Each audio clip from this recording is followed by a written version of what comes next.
So I've put this video off for long enough, so I'm just going to jump into it today. So the left and the right don't agree on much, but I'm sure everyone can agree on the fact that homeless people are not good for society because they cannot hold jobs and they cost the city money. Now I want to break down how the left feels about it and how the right feels about it. I'll start with the left. So the left believes that we should end homelessness because that just sounds like the right thing to do.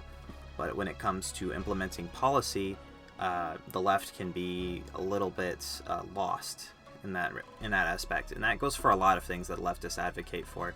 You know, we're all very idealistic, but as far as actually being well read on the stuff that we discuss, we sometimes fall short, and that's due to many of the people on the left being very young. And as for the right, they are worried that if we implement a system that helps the homeless, some people in that population will take advantage of that system. In order to bridge the gap between the left and the right, we would implement a policy that gives the homeless population everything that they need to become not homeless, while also encouraging them to go get a job instead of leeching off of the system. Luckily, this isn't really that much of a problem. Most of the people who are homeless don't want to be homeless and will do whatever they can to get out of that situation. So, as long as we provide the help, we will be able to reduce the homeless population. This is one of the largest organizations with the sole mission of ending homelessness. So if we check homelessness in America, we can go to what causes homelessness. Let's see. So what we got here. So housing is the big one. More than any other time, there is a lack of housing that low-income people can afford. Without housing options, people face eviction, instability, and homelessness. You know, it's pretty obvious. That's just how that works. No housing, no more homeless people. The nation is currently facing one of the most severe affordable housing crises in history. This is in reference to the COVID-19 epidemic. It's actually not COVID-19. It's just a lack of affordable housing. Okay, so right here it says, by the mid-1980s, the supply of low-cost housing had shrunk significantly. Since then, rents have continued to rise, and lower income in particular have experienced slow or stagnant wage growth. This is what I talk about when I talk about wage mobility. You end up behind on your bills and you can't do anything but work to pay bills. Otherwise, you end up on the streets, and unfortunately, some do. So the solution to homelessness is actually extremely straightforward. Usually, politics is really complicated, but this solution is actually really easy. If you see a homeless person, you give them a home. It's crazy to think about, I know.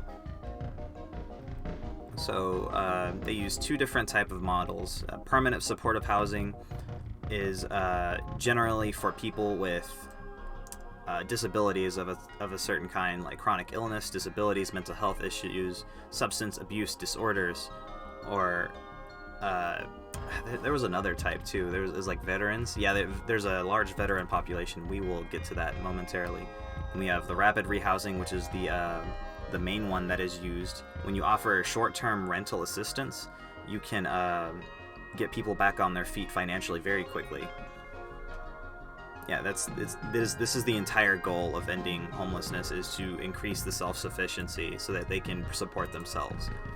That's all it is offering the equity to stand yourself up instead of having to start from the rock bottom, essentially. Who experiences homelessness? The largest population are single adults. 408,000 single adults. Well, 409 if you round up. Yes, it's most common with single adults because it's really hard to support yourself and pay for your own home if you are a single adult, unless you have a very good job, which there are a limited number of. So there is a lack of affordable available housing, and since they are on their own, they end up homeless. The experience of homelessness for this population is most often brief and non-recurring. So if we help single adults, which is the majority of the homeless population, they get back on their feet very quickly, and we cut the number of homeless people in America significantly. So just affordable housing would end homelessness. So they're going to talk about this again once we go to the policy. It's all about community-wide coordinated approaches. It's interconnected systems that work really well that help end homelessness. You know, stuff like being able to find a job quickly after you manage to find housing, that sort of thing.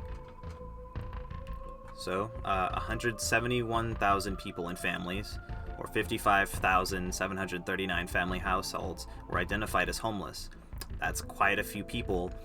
Now that stereotype that homeless people are just lazy and they aren't working hard enough just simply is not the case when you consider the lack of affordability in housing.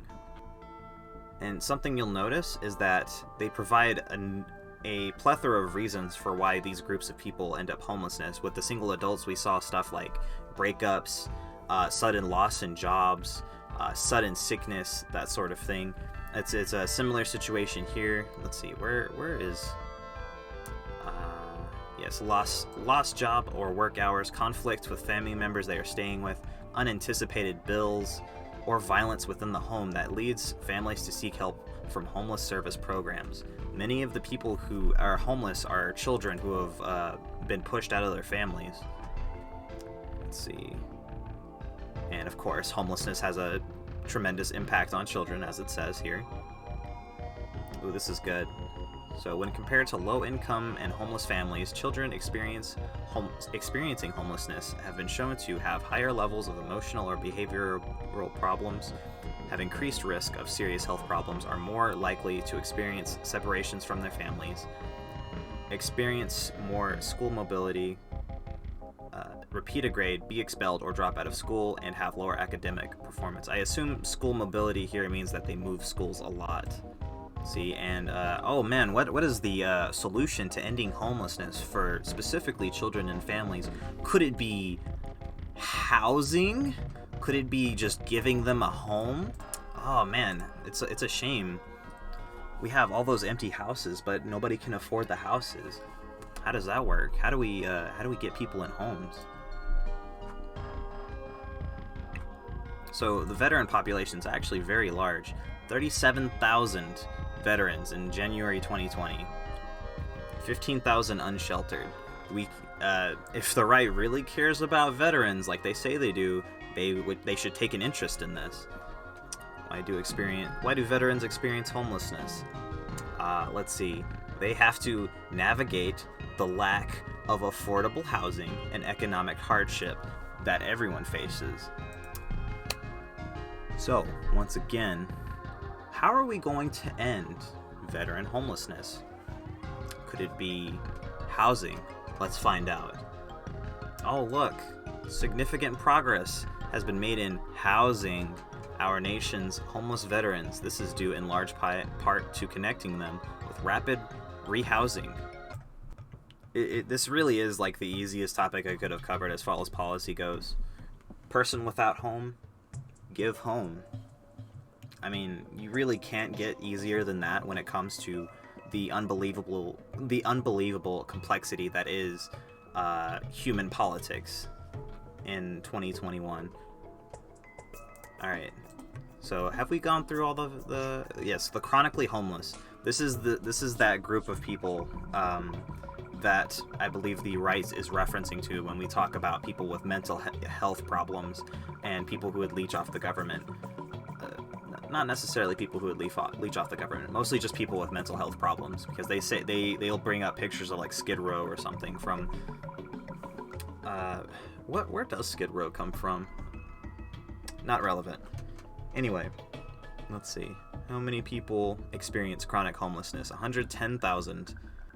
Let's see. So since 2007, the number of individuals with patterns of chronic homelessness has declined 8%. However, between 2019 and 2020, this number has increased by 15%. What causes chronic homelessness? This is actually not entirely just a lack of affordable housing, surprisingly. So it's mostly long-term, complex and long-term health conditions such as mental illness, substance use disorders, physical disabilities, or other medical conditions. Once they become homeless, it becomes hard for them to not become homeless because they are hindered in some way by something, So we use permanent supportive housing specifically for this group of individuals, people who cannot help themselves. And I believe they are not going to talk about it here, but in their policy they talk about how mental health, helping with mental health, will help end homelessness. Is if people are in good mental health, they can work in society and keep their homes whenever the bills come in, essentially. So more support for therapy and mental health.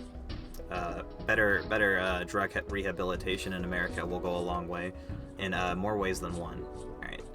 So this is a big one.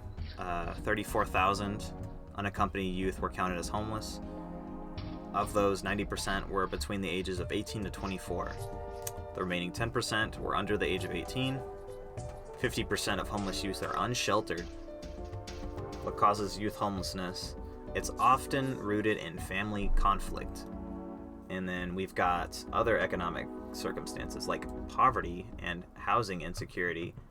How do we fix poverty and housing insecurity? I think they mentioned that at some point, but I'm not entirely sure. Let's see. Is it racial disparities, mental health, and substance use disorders? Basically, a lot of the things that actual adults experience, plus the family problems on top, potentially.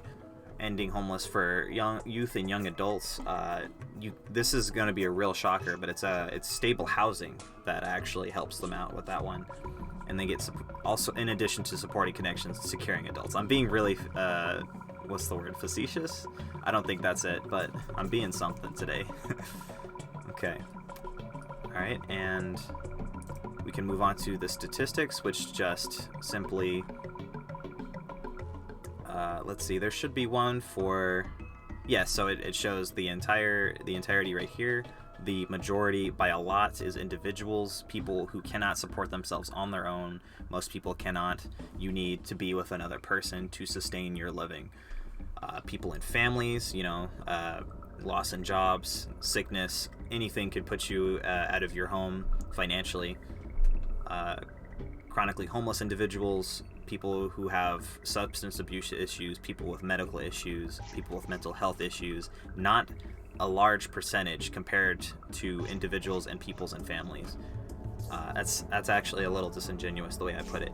It is approximately a fifth of the population, but of that fifth of the population, there are those with mental health issues and substance abuse issues. And regardless of whether or not we have individuals that will leech off of whatever government systems our society provides, because that population of people will always exist. That is still a very small part of the population, and regardless, we need to help everyone the same in order to provide that equity that people need to function as a society, for us to function as a society. Because the better the population is doing, the better the entire nation is going to do. Is like we've already all agreed on, I assume, homeless people are not good for society because they cannot hold jobs. On top of the city having to pay for cleanup for them, on top of the city having to pay to build anti-homeless architecture, which has been extremely effective at addressing the issue. I'm speaking ironically. It's like they're basically pushing the issue to the side and hoping that it goes away. But the problem is that even if those homeless people go die or something, they go move or just disappear from all of New York City, like all the homeless people in New York City just disappear, that does not address the problems that are causing more homeless people to appear, which is a lack of affordable housing. That is why socialists advocate for decommodifying the housing market. That way everyone can have a home without putting themselves in financial debt. The most at risk, numerical size, is one reason to focus on a subpopulation within homelessness. Risk is another. Some groups are much more likely to become homeless than the national average. Pacific Islanders and Native Americans are most likely to be homeless in America when compared to all other racial and ethnic groups. Alright, we might visit this later. Alright guys, we're finally here. We're at the solutions. We're at the policy. We're going to go to creating systems that work. this is a very basic summary of how they would do that.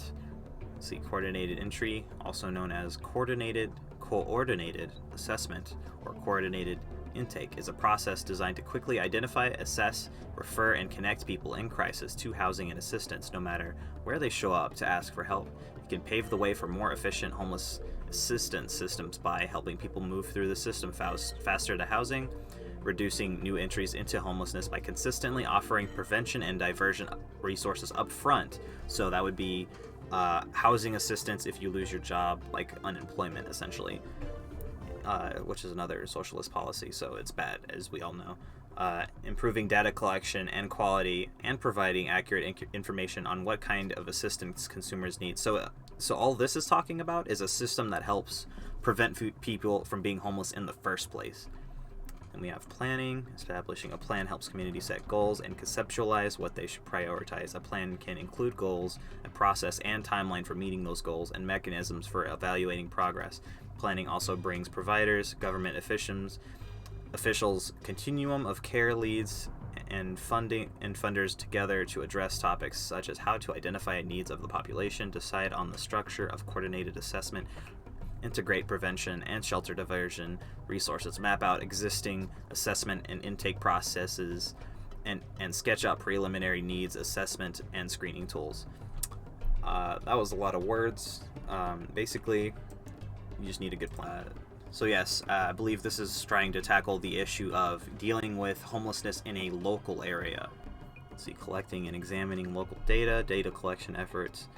This is basically harkening back to coordinated entry, performance measurement and an evaluation, how a coordinated systems approach can end homelessness. So this is basically reaffirming all the stuff they set up there. To end homelessness, a coordinated systems approach is needed. This approach requires using local data to inform decisions about how to most effectively allocate resources, services, and programs to best address the needs of those experiencing homelessness in the community. So we're actually down to the policy. So we've got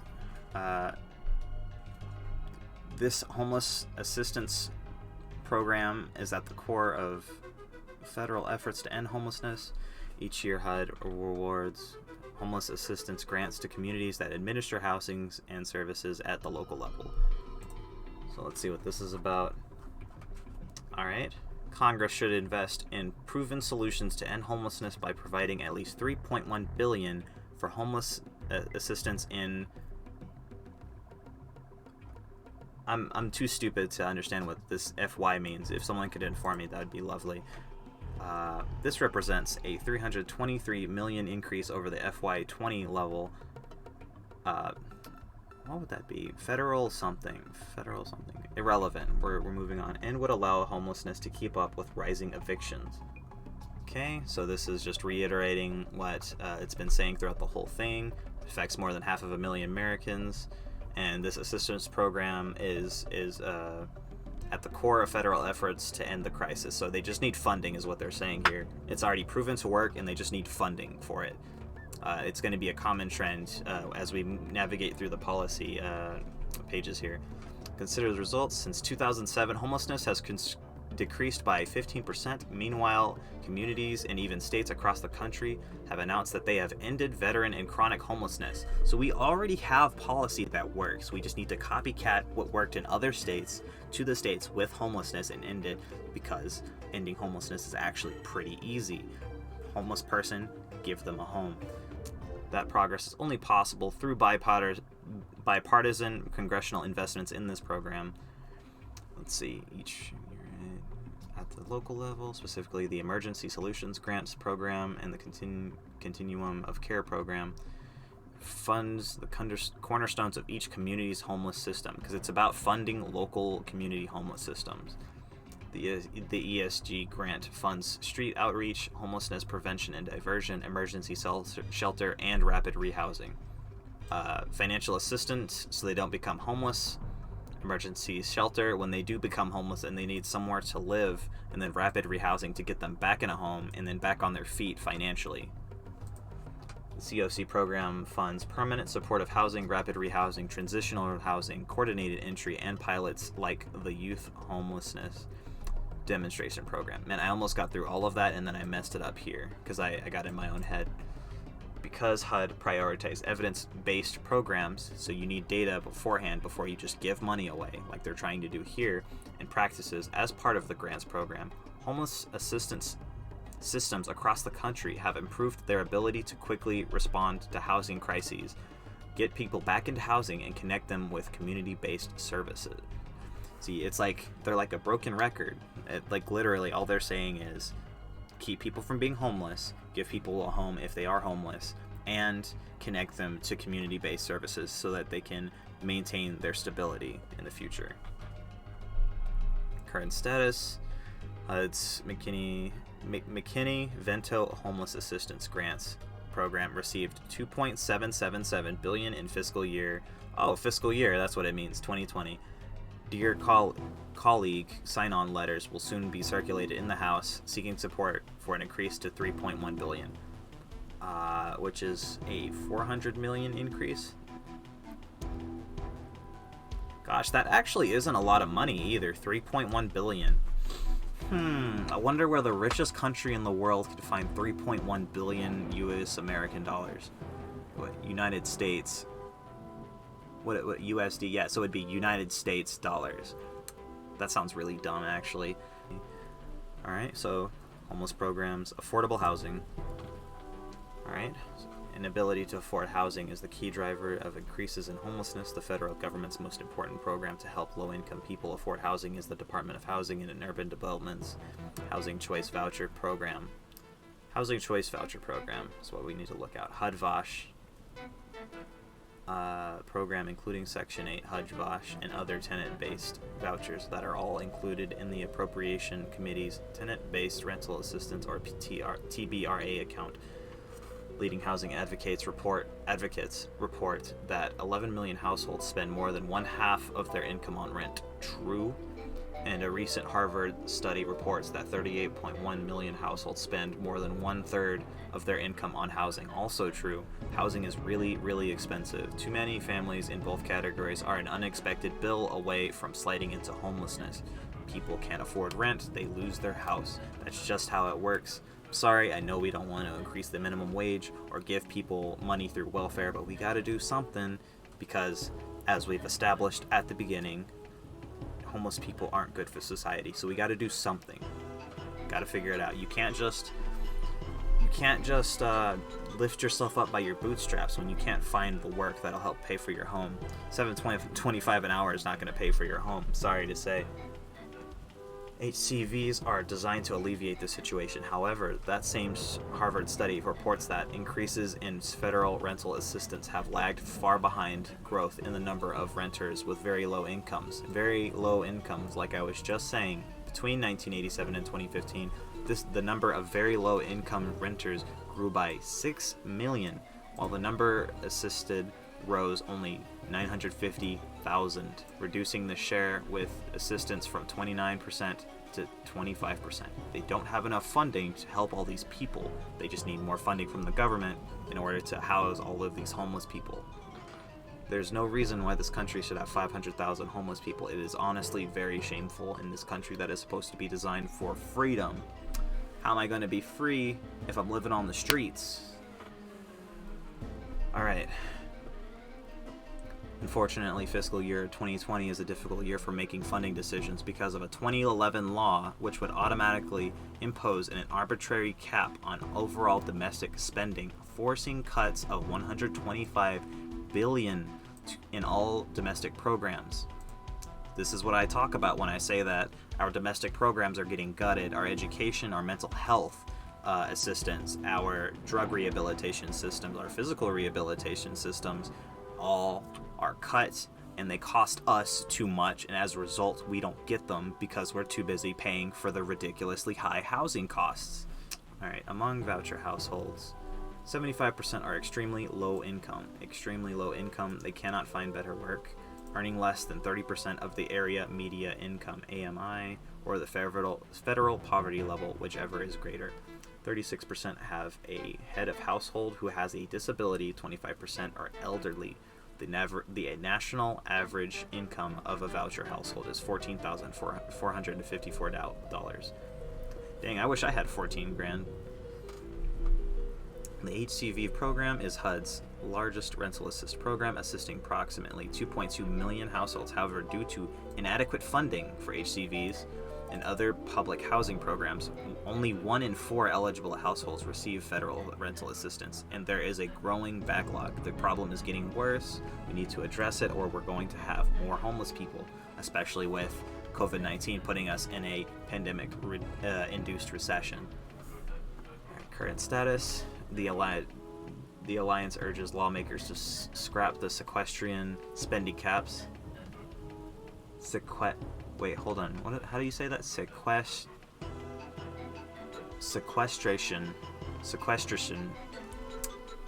Hold on. Sequestration.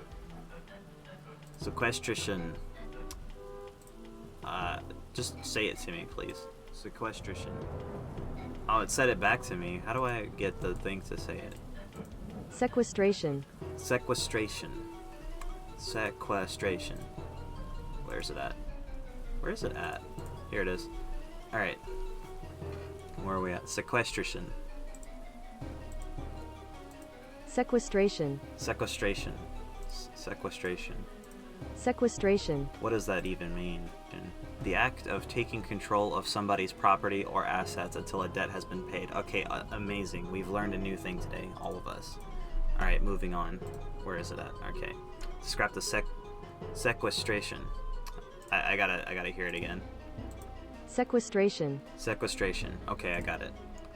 To scrap the sequestration spending caps, which would force cuts of $125 billion in all domestic programs due to a 2011 law imposing arbitrary caps, and delay or eliminate sequestration. And I just want to say, while we're talking about funding, these spending caps make 0 sense. We have ridiculous amounts of money that we can do whatever we want with. We should be investing more of that money into our country so that we can build a better society. Because if we really need to find the funding, if we're really struggling to find the funding as the world's richest country, we'll just cut the defense budget. That's all we got to do. You know, we spend $1 billion on... Actually, I won't say that because I actually haven't fact-checked that. But I've heard that we spend like $1 billion on specifically Viagra for our soldiers. So that was a fun thing to hear about. But like I said, I haven't fact-checked that, so don't hold me to that.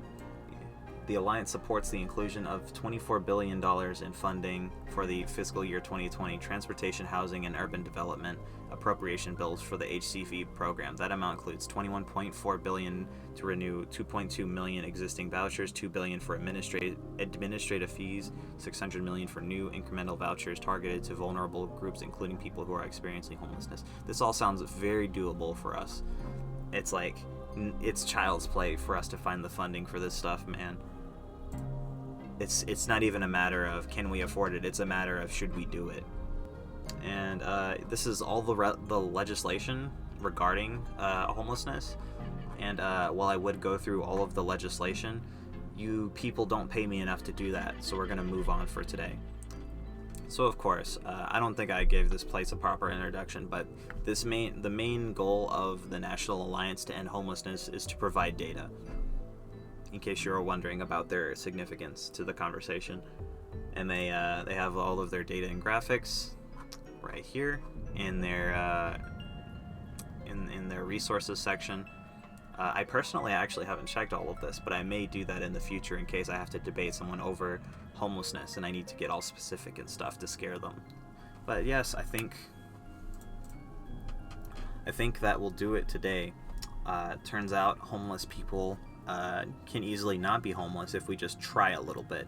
You know, just put forth like a few tens of billions of dollars, which we can easily do as the richest country on the planet. As I've said before, we're not even taxing the rich like we could be. Like, we could be just draining them dry and having all this excess cash to spend on all of these things, but we don't do that, and we don't even need to do that because we have a lot of money is what I'm trying to say. We have really good resources, and there's no reason why we can't delegate some of those funds to ending homelessness, because it literally is as simple as putting people in homes. Maybe you'll have to circumnavigate the housing market to do that, but it's the United States government. I think they can do whatever they want with the country. Maybe I shouldn't word it like that. People are going to give me the big government bad argument. But yeah, I think that'll do it for today. And I appreciate everyone for watching me today. And everyone take care. And don't get COVID. Bye. Oh, you know what? I forgot to do something. Let me see if I can find it. I think it's in the homelessness statistics. Oh, here it is. It was way down here. So this is the part, I saved this for the end of the video because this is the point where my opposition stops listening to me. They would likely say something like, well, this isn't the actual government legislation from the federal government. You just went through an organization that's biased. It's every organization has a liberal bias. All right, the most striking disparity can be found among African Americans, who represent 13% of the general population, but account for 39% of people experiencing homelessness and more than 50% of homeless families with children. So you guys have heard of 1350, but let me introduce you to 1339. This imbalance has not improved over time. What are the causes? From slavery to From slavery to segregation, African Americans have been systemically denied rights and socio-economic opportunities. This is what I've been saying. This is not a victim complex. This is just factual. Other minority groups, including indigenous and Latinx people, I've heard people say that this Latinx thing is bad, but if this organization is using it, who really cares? I never get caught up in the language anyway. Share similar histories. The disproportionality in homelessness is a byproduct of systemic inequity. Equity is very important, otherwise people end up homeless. The lingering effects of racism continue to perpetuate disparities in critical areas that impact rates of homelessness. Let's see. Poverty, and particularly deep poverty, is a strong predictor of homelessness. Black and Latinx groups are overrepresented in poverty relative to their representation in the overall population and are most likely to live in deep poverty, with rates of 10.8 to 7.6% respectively. And then it actually talks about all of the discrimination, the redlining. And then it touches on African Americans still living in disproportionately concentrated poverty, like inner cities, that sort of thing. I think inner cities was actually a term that was coined by someone else. It's called something else, but I cannot remember off the top of my head right now. And then we have incarceration rates. Dang, man, this is got some severe leftist bias here, if I would say so myself. It's almost like I'm right. I've been right this entire time. Ooh, that couldn't be it. No, this is definitely like fallacial. This organization is definitely just it's severely biased, and they've never actually done any actual good. They've actually done more harm than good. I'm being really mean right now. Anyway, let's see. Access to quality healthcare.